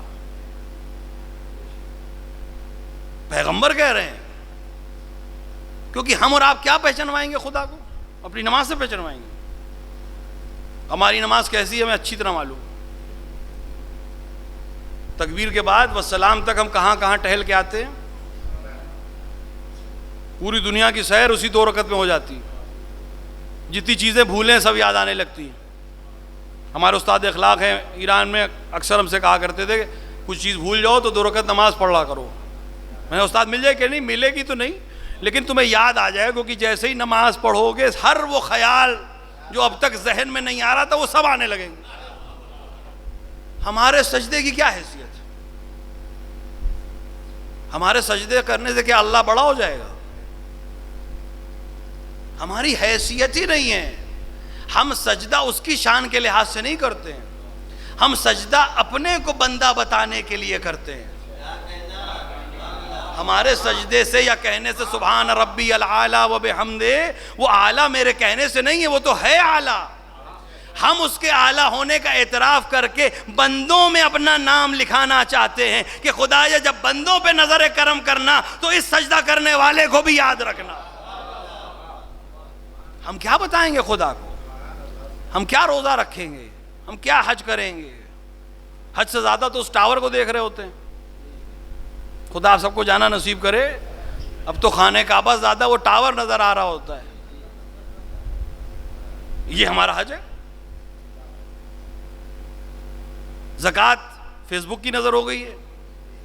جب تک فیس بک پہ اشتہار نہیں ہوگا زکوٰۃ ادا ہی نہیں ہوگی. ساری قربتاً اللہ اب قربتاً الی فیس بک ہو چکا ہے. خمس تو ہم پر واجب ہے ہی نہیں, خمس تو ختم ہی ہو گیا. جہاد جب امام آئیں گے تو انشاءاللہ کریں گے, اور اس کے لیے ہم کتنا تیار ہیں یہ بھی ہمیں معلوم ہے. نہ فزیکلی فٹ ہیں, امام آئیں گے تو کیا کریں گے, مسجد میں بیٹھنے کو کہیں گے.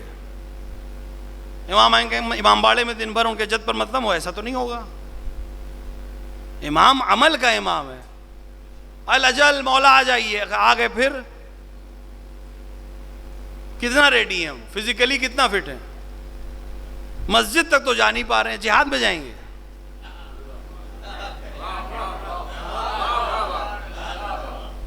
ایک گھنٹے کی مجلس میں تو کمر یوں ہو رہی ہے. جنگ میں جائیں گے ہم. دیکھیے میں عام طور سے ممبر سے کسی ملک کی تعریف نہیں کرتا ہوں, لیکن اگر ان میں کوئی خوبی ہے اور وہ خوبی درس دینے لائق ہے اور لینے لائق ہے تو وہ ذکر کیا جا سکتا ہے. ہمیں بھی وہی دعویٰ ہے جو انہیں ہے. ہم بھی ویسے ہی نماز پڑھ رہے ہیں جیسے وہ پڑھ رہے ہیں, ہم بھی وہی اذان دے رہے ہیں جیسے وہ دے رہے ہیں, ہم بھی الاجل کہہ رہے ہیں وہ بھی الاجل کہہ رہے ہیں, ہم بھی ذکر حسین کر رہے ہیں وہ بھی ذکر حسین کر رہے ہیں. لیکن ہمارا جو امام سے معاملہ ہے وہ صرف ٹیک والا ہے. لینا جانتے ہیں, مولا نوکری مل جائے, مولا شادی ہو جائے, مولا کروڑ پتی بن جاؤں, مولا یہ والا پروجیکٹ مجھے مل جائے, مولا یہ ٹینڈر مجھے مل جائے, مولا کی نظر ہوگی تو مجھے کھانے کو مل جائے. مجلس میں بٹا کیا ہے, تبرک طے کرے گا کہ مجلس میں جانا ہے کہ نہیں جانا ہے, کیا مل رہا ہے وہاں سے. ملنے سے ہمارا معاملہ ہے صرف. لیکن اگر ادھر سے سوال ہو ہمارے لیے کیا ہے, مولا کے لیے کیا دینے کو تیار ہے. ابھی دیکھا ہم نے ٹی وی پہ ویڈیوز, آپ نے بھی دیکھی ہوں گی.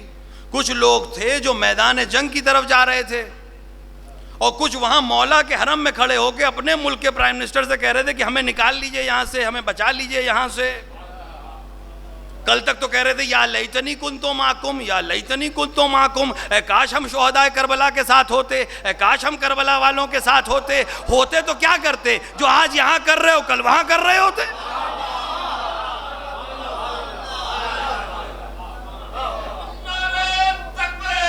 اللہ اکبر, اللہ اکبر, یا رسول اللہ, یا علی, اللہم صل. اچھا اچھی بات یہ کہ یہاں ایسا کوئی نہیں تھا جو اس زمانے میں وہاں تھا, کیونکہ ایک جگہ ہم نے یہ بات کہی تو ایک صاحب برا مان گئے. میں نے کہا آپ کا برا ماننا میری تائید ہی ہے, برا ماننا آپ کا تائید ہے کہ آپ چھوڑ کر آئے میدان. ہم نے کہا تاریخ لکھے گی کہ جس دن ایران کی مائیں اپنے بچوں کو کفن پہنا کر میدان میں بھیج رہی تھیں, ہماری مائیں چلے باندھ رہی تھیں کہ ہمارا بچہ لوٹ آئے. یہ ہے ہماری فکر. اور ہم کہہ رہے ہیں الاجل. دیکھیے یہ اس کا کرم تھا کہ اس نے ایک چھوٹا سا ٹیسٹ لے لیا.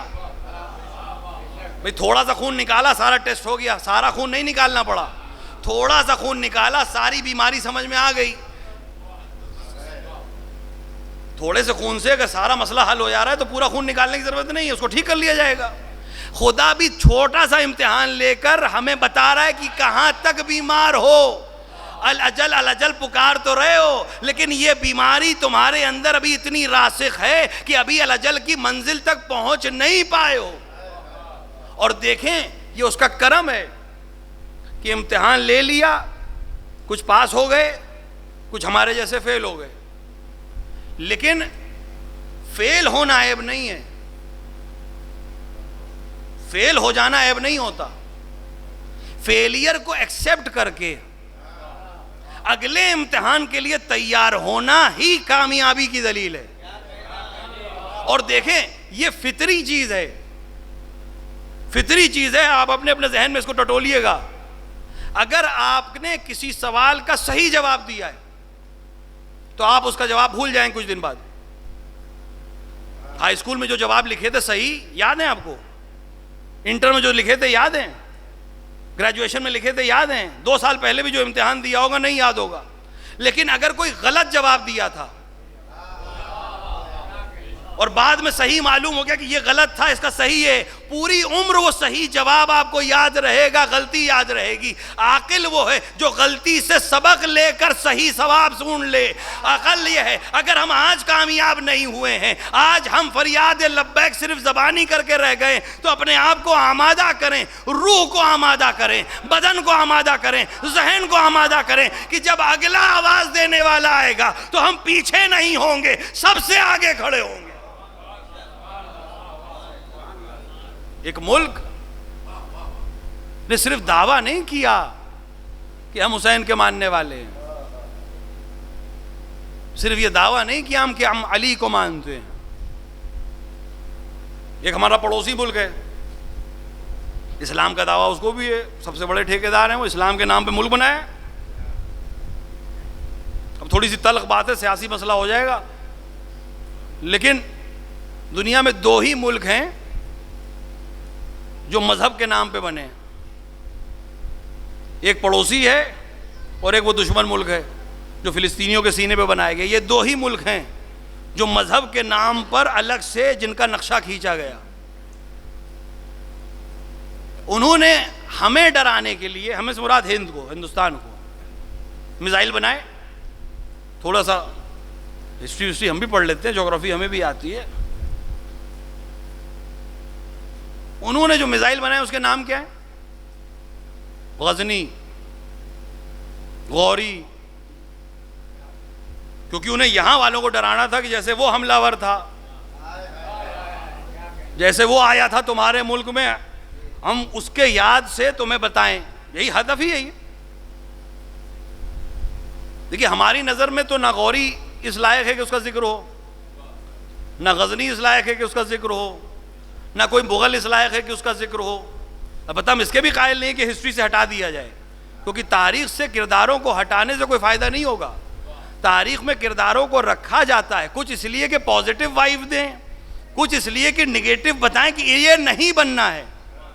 تاریخ عبرت کے لیے، تاریخ میں دونوں کردار ہونے چاہیے تاکہ انسان کو پتہ رہے کدھر جانا ہے کدھر نہیں جانا ہے.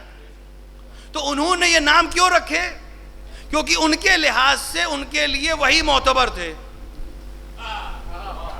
جس کو جو معتبر سمجھتا ہے، بلکہ صحیح معنوں میں جو جس کا وارث ہوتا ہے، وہ اس کے نام سے اپنے آپ کو منسوب کرتا ہے.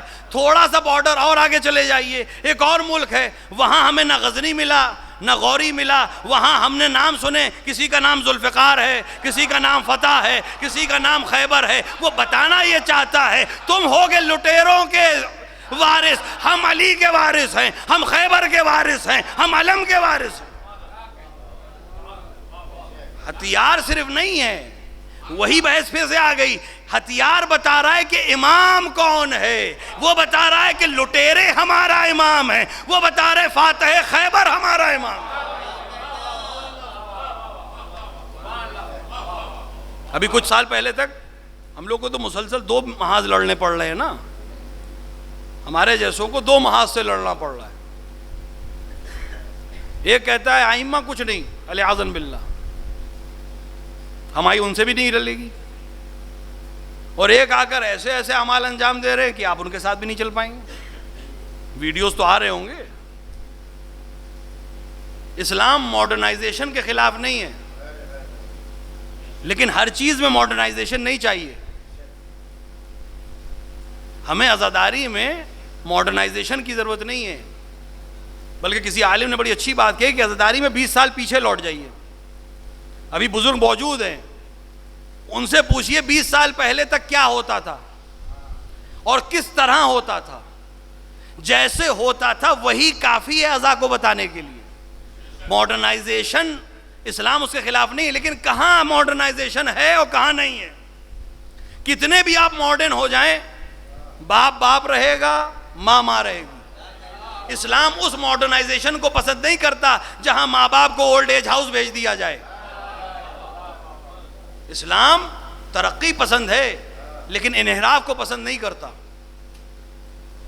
تو ہم تو ادھر سے بھی مار کھا رہے ہیں ادھر سے بھی. ہم کہاں؟ ایک صلوات پڑھیں محمد وعلی.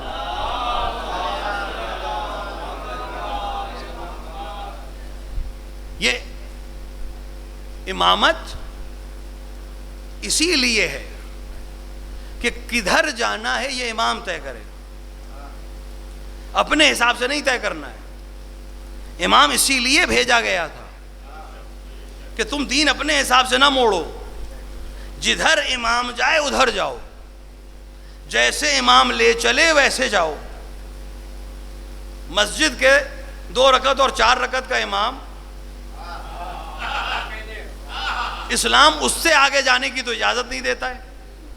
رکوع میں ویسے ہی جاؤ گے جب وہ جائے گا, سجدہ تبھی کرو گے جب وہ کرے گا, قیام تب تک کرو گے جب تک وہ کرے گا. بلکہ علماء تشریف فرمائیں اتنا احترام ہے امام کا, حتیٰ مسجد کے امام کا, کہ وہ عمل جو آپ فرادہ نماز میں کر رہے ہیں اگر وہ جماعت میں ہو جائے تو نماز باطل نہیں ہوتی ہے. مثال دے رہا ہوں, اگر آپ 1 رکعت میں 2 رکوع کر لیں فرادہ میں, آپ کی نماز باطل ہو جائے گی. لیکن اگر آپ جماعت سے نماز پڑھ رہے ہیں اور امام رکوع میں ہے اور آپ نے سر اٹھا لیا اور ابھی بھی امام رکوع میں ہے, تو آپ دوبارہ رکوع میں جائیں, اس کا حکم ہے آپ کے پاس. تو ظاہری طور پر آپ 2 رکوع کر رہے ہیں, لیکن جماعت کا احترام اور امام کا احترام یہ ہے کہ 2 رکوع ہوتے ہوئے بھی تمہاری نماز صحیح ہے. آپ سوچیں جو 2 رکعت کا امام ہے اس کا یہ مقام ہے, تو جو کل کائنات کا امام ہوگا وہ کس طرح مقام رکھتا ہوگا. ایک صلوات پڑھے محمد وآل محمد.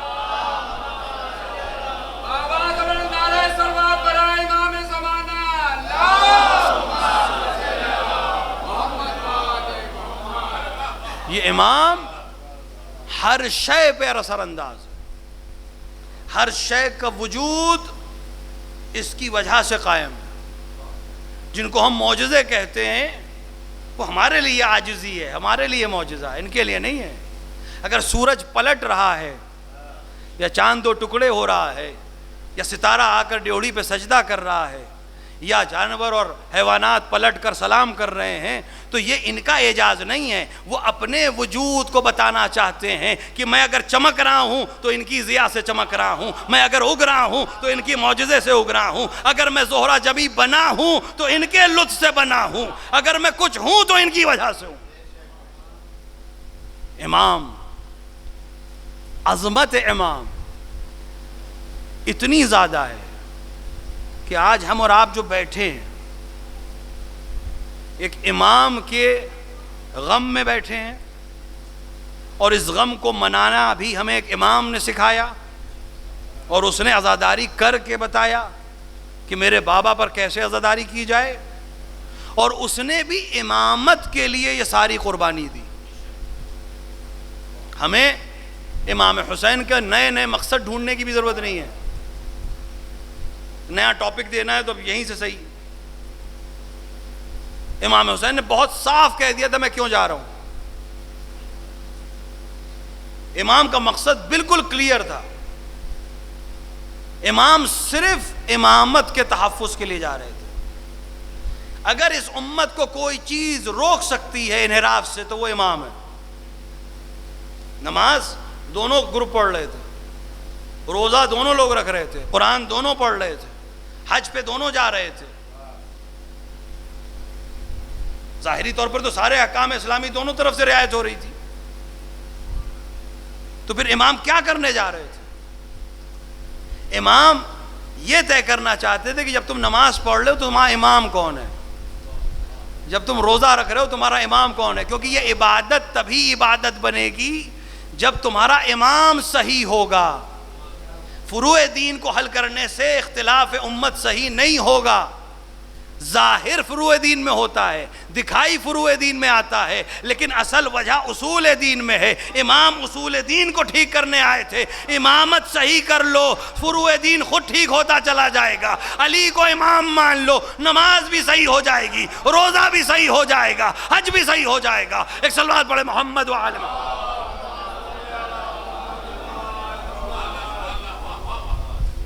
امام اس امامت کو بچانے آئے تھے, عہدے کو بچانے آئے. سمت کو بچانے آئے ہیں. ہمیشہ بہت آسان سی مثال ہے, اکثر میں دیتا ہوں اس مثال سمجھانے کے لیے. قربانی ہمیشہ ادنا کی دی جاتی ہے, اعلیٰ کو ہمیشہ بچایا جاتا ہے. آپ گوسفند قربانی کرتے ہیں, بھیڑ قربان کرتے ہیں, بکرا قربان کرتے ہیں اپنی اولاد کی حفاظت کے لیے, تو اولاد عزیز ہے, لہذا 10,000 15,000 20,000 کے جانور کی کوئی حیثیت اس کے سامنے نہیں ہے, تو وہ اعلیٰ ہے, یہ ادنا ہے. ہمیشہ قربانی چھوٹے کی دی جاتی ہے, بڑے کو بچایا جاتا ہے. جیسی قربانی ویسا ہی مقصد. قربانی دیکھ کے آپ مقصد سمجھ سکتے ہیں, مقصد دیکھ کر قربانی کیسی ہونی چاہیے یہ طے کر سکتے ہیں. جتنا اعلیٰ مقصد ہوگا اتنی اعلیٰ قربانی چاہیے, جتنی اعلیٰ قربانی ہوگی اتنا ہی اعلیٰ مقصد ہوگا. اگر ظاہری طور پر کسی کو مقصد حسین سمجھ میں نہ آ رہا ہو تو ایک بار حسین کی قربانیوں کو دیکھے, اس کو خود سمجھ میں آ جائے کہ مقصد کتنا اعلیٰ ہے. اگر قربانی علی اکبر ہیں, اگر قربانی قاسم ہیں, اگر قربانی ابو الفضل عباس ہیں, اگر قربانی خود حسین ہیں, تو کوئی ایسا ہونا چاہیے جو حسین سے اعلیٰ ہو. اور روئے زمین میں کون سی چیز ہے جو اپنے آپ کو حسین سے اعلیٰ کہہ سکے؟ نماز حسین سے اپنے آپ کو اعلیٰ نہیں کہہ سکتی, نماز کا وجود حسین کی وجہ سے باقی ہے. روزہ اپنے آپ کو اعلیٰ نہیں کہہ سکتا, روزہ حسین کی وجہ سے باقی ہے. حج اپنے آپ کو اعلیٰ نہیں کہہ سکتا, حسین حج کو چھوڑ کر بتا رہے ہیں میں کسی اعلیٰ کو بچانے کے لیے جا رہا ہوں. خود حسین نے فرمایا جدی خیر منی, ابی خیر منی, امی خیر منی, اخی الحسن خیر منی. میرے جد مجھ سے اعلیٰ ہیں, میرے بابا مجھ سے اعلیٰ ہیں, میری ماں مجھ سے اعلیٰ ہیں, میرے بھائی حسن مجھ سے اعلیٰ ہیں. کون سب سے اعلیٰ ہے؟ سوائے ولایت اور امامت کے کوئی چیز حسین سے اعلیٰ نہیں ہے. حسین قربانی دے کر امامت کو محفوظ کر رہے ہیں, ولایت کو محفوظ کر رہے ہیں, اور اس کے لیے پھر سب دینے کو تیار ہے. حسین نے کچھ اپنے پاس نہیں رکھا, اور حسین نے اس مقصد تک پہنچنے کے لیے 2 لشکر ترتیب دی ہے. حسین نے 2 لشکر تیار کیے. ایک لشکر وہ لشکر ہے جس میں حبیب ہیں, جس میں زہیر ہیں, جس میں مسلم نے اوسجہ ہیں, جس میں علی اکبر ہیں, جس میں قاسم ہیں, جس میں عون محمد ہیں. جس لشکر کا ایک حصہ حبیب کے حوالے ہے, ایک حصہ زہیر ابن قین کے حوالے ہے. قلب لشکر میں خود نفس نفیس موجود ہے, علمداری عباس کو دی ہے. یہ لشکر اپنا عمل عصر عاشور تک جاری رکھے گا. اس لشکر کا سارا عمل بدن سے ہے. یہ بدن سے حسین کے مقصد کی حفاظت کرے گا. یہ اپنے بدن پر تیروں کو روکے گا, یہ اپنے بدن پر ہتھیاروں کو روکے گا, یہ تلواروں کا جواب دے گا, یہ خنجروں کا جواب دے گا, یہ نیزوں کا جواب دے گا. اور ایسا جواب کہ پھر حسین کہہ رہے ہیں کہ جیسے مجھے ملے ویسے کسی کو نہیں ملے. ایسے اصحاب کہ جن کو حسین عصر میں پکار رہے ہیں, عظمت اصحاب حسینی. امام حسین نے اپنی اولاد کو نہیں پکارا, امام حسین نے اپنے بھائیوں کو نہیں پکارا, امام حسین نے حبیب کا نام لیا, امام حسین نے مسلم نے اوسجہ کا نام لیا, امام حسین نے بریر کا نام لیا, یہ بتانے کے لیے کہ اے میرے شیروں حسین تمہیں پکار رہا ہے. اور امام نے ان کو عظمت عطا کی, اتنے مراحل پہ عظمت دی اپنے اصحاب کو کہ ہم سمجھ نہیں سکتے حسین کیا کر رہے. کربلا میں بہت سے کام امام حسین نے ایسے کیے جو اپنے اصحاب کی عظمت دنیا کو بتانا چاہتے تھے. امام حسین شب عاشور کیوں کہہ رہے چلے جاؤ؟ امام تو جانتے ہیں نہیں جائیں گے, کیوں کہہ رہے ہیں کہ چلے جاؤ؟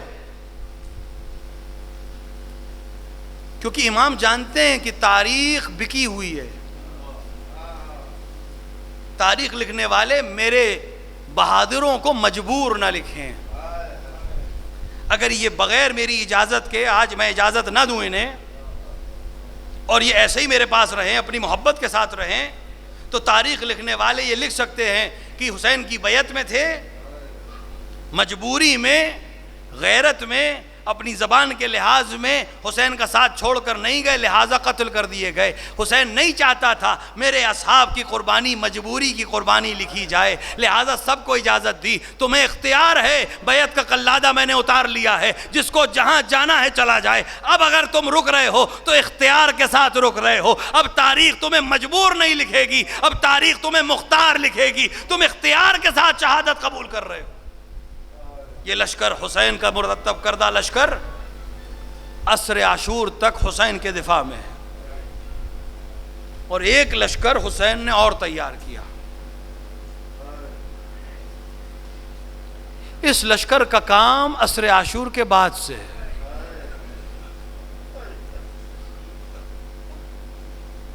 اس لشکر کو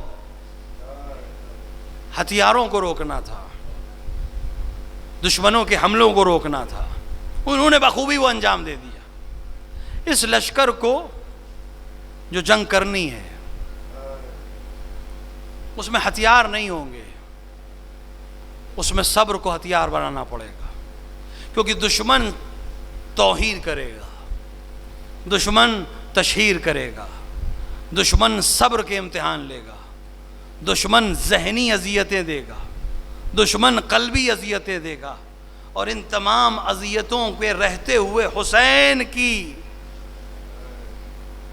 عزاداری، حسین کا مقصد، حسین کے انقلاب کو باقی رکھنا اس لشکر کی ذمہ داری ہے۔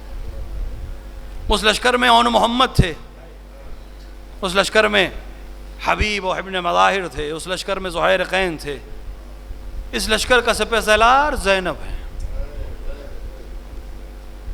اس لشکر میں ایک طرف بیوائیں ہیں اور ایک طرف یتیم ہیں۔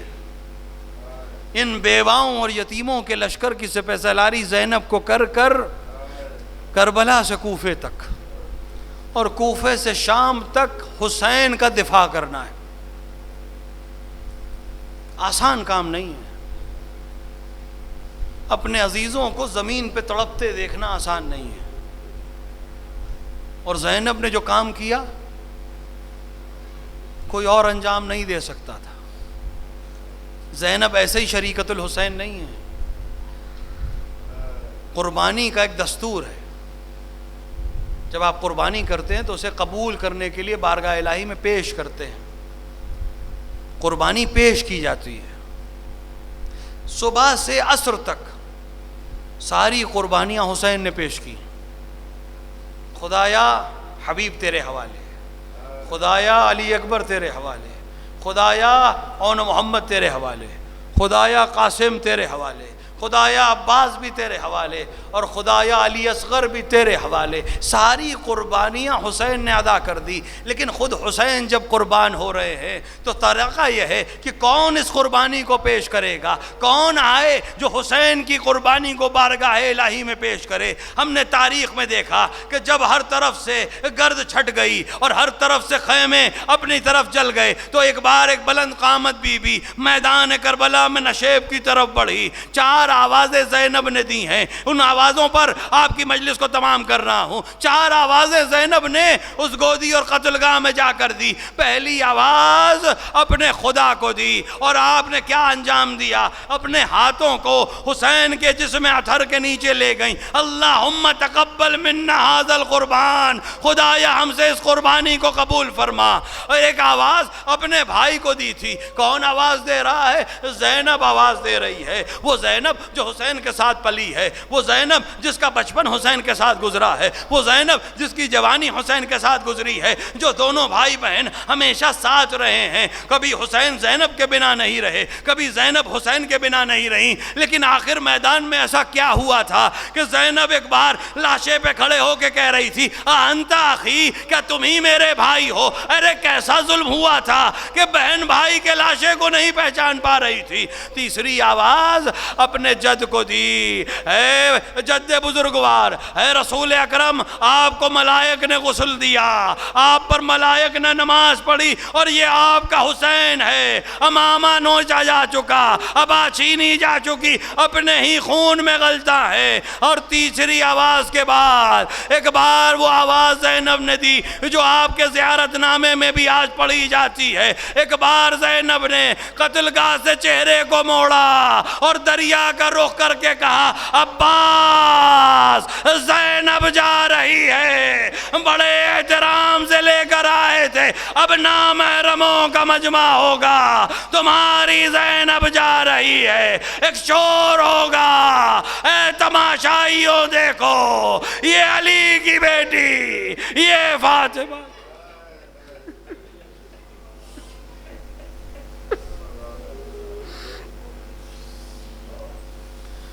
وَسَيَعْلَمُ الَّذِينَ ظَلَمُوا أَيَّ مُنْقَلِبٍ يَنْقَلِبُونَ إِنَّا لِلَّهِ وَإِنَّا إِلَيْهِ رَاجِعُونَ رضاً بقضائه وتسلیما لعمره۔ خدایا ہمارے اس مختصر عمل کو قبول فرما، ہمارے درمیان جو حاجت مند ہیں ان کی حاجتوں کو پورا فرما، جو بیماروں نے شفاء کاملہ و عاجلہ عطا فرما۔ دنیا میں جہاں جہاں بھی شان حیدر کر رہا ہے، ماتمداران سید الشہداء ہیں، ان سب کی جان و مال و عزت و آبرو کی حفاظت فرما۔ علماء اعلام اور راجہ کرام کا سایہ ہمارے سروں پر محفوظ رکھ۔ اطباعت عالیات خصوصاً عراق اور شام و ایران کی حفاظت فرما۔ خدایا تجھے عظمت حسین ابن علی کا واسطہ، تجھے زینب کی بے ردائی کا واسطہ، منتقم کربلا کے ظہور میں تعجیل فرما۔ اندر ظہور اپنے امام کو پہچاننے، ان کی نصرت کرنے کی توفیق عطا فرما۔ ربنا تقبل منا انک انت السمیع الدعاء۔ آپ حضرات ایک بار سورہ حمد اور 3 بار سورہ اخلاص تلاوت فرما کر جملہ مومنین مومنات بالخصوص مرحوم یعقوب مناظر ابن سید ظفر آئے تم نہیں بابا یا علی،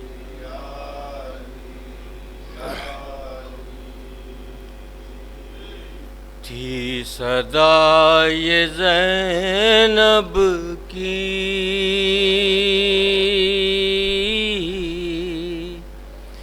آئے تم نہیں بابا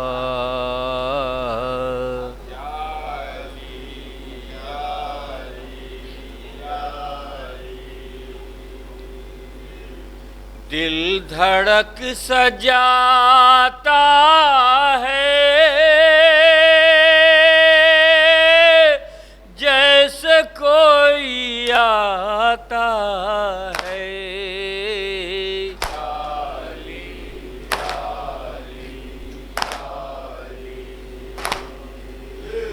دل دھڑک سجاتا ہے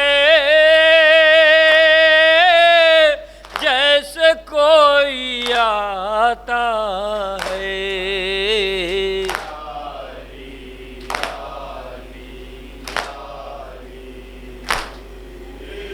ہم ہیں اور تنہائی،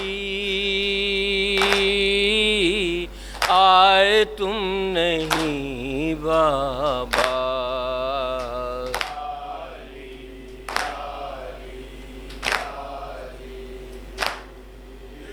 شاہ کا گلے تر تھا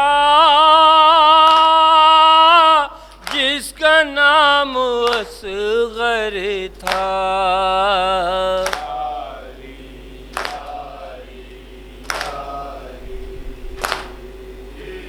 اس کو بھی قضا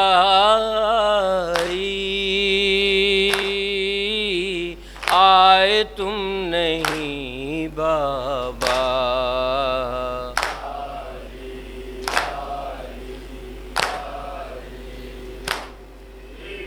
ثانیے پیامبر نے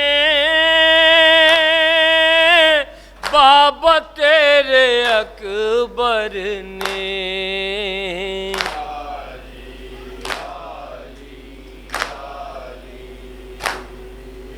سینے پر سینہ کھائی، آئے تم نہیں بابا۔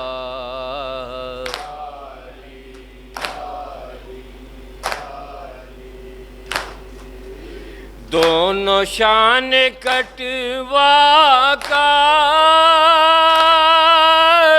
سو رہا ہے دریا پر،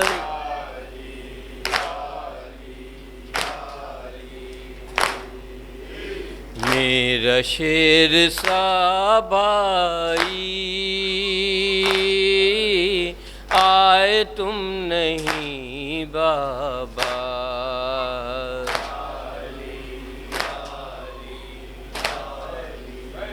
حسین حسین حسین